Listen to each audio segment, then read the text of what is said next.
So we're at day 2 of the Arab International Cybersecurity Summit in Bahrain, and I'm here today with Kurtis Toy, the founder of Onca Technologies. Hi Kurtis. Hi. Kurtis, could you explain to us what's the main difference between a virtual CISO versus a CISO? Yeah, so a virtual CISO is a virtual Chief Information Security Officer, same as you would have full-time in-house if you have the requirement to have one. The key differences are that a virtual CISO, you can have any length of time that you want. So whether that's that you want somebody to come in for a couple of days a month to check that you're doing everything right and you're still on a growth plan, so you don't need a full-time CISO yet, or you want somebody to come in for a couple of months and then just do an overview, like a gap assessment of where your current security posture is and whether you need to adjust anything or sort it out. And if you've got an in-house CISO, then having a vCISO to come in and have an open chat with them behind closed doors to be able to lay all the cards on the table and say, this is where we're at, what do you think? I was thinking about going this way, do you agree? It just means that they've got someone else that they can speak through the strategy with, so that you and the company have peace of mind that you're heading in the right direction.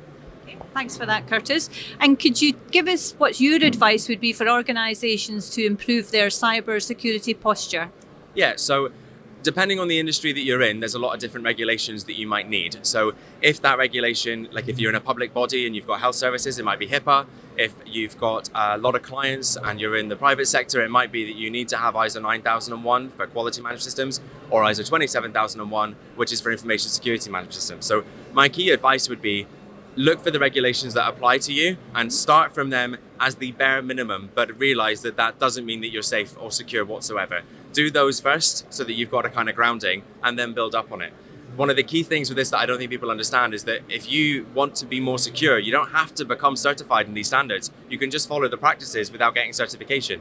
So ISO 27001, I'd say, is one of the key ones that you could go to, learn the kind of principles from it and take away what they would recommend for you to be ISO 27001 compliant, but you don't necessarily need to go to certification. At least then you know you've got the principles in place. And then later on, if you do want to go to certification, you've got an easier job to do.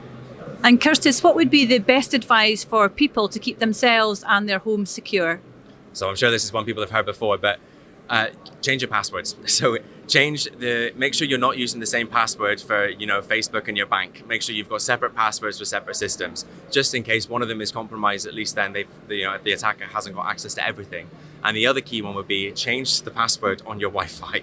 So I don't mean the Wi-Fi for people accessing it. I mean the default password for the admin in the back end. Change that, and then also change the default password that's on your Wi-Fi. And the reason for that is simply that it's easily accessible, and usually it sits on your mantelpiece or in your hallway, and it's easily accessible for people coming in. So it's a very good trick to play on people, just to log into their default and then change their Wi-Fi. But it's a good way to quickly increase your security posture. Kurtis, that's some great advice there. Thanks very much. Welcome. Thanks. See you later.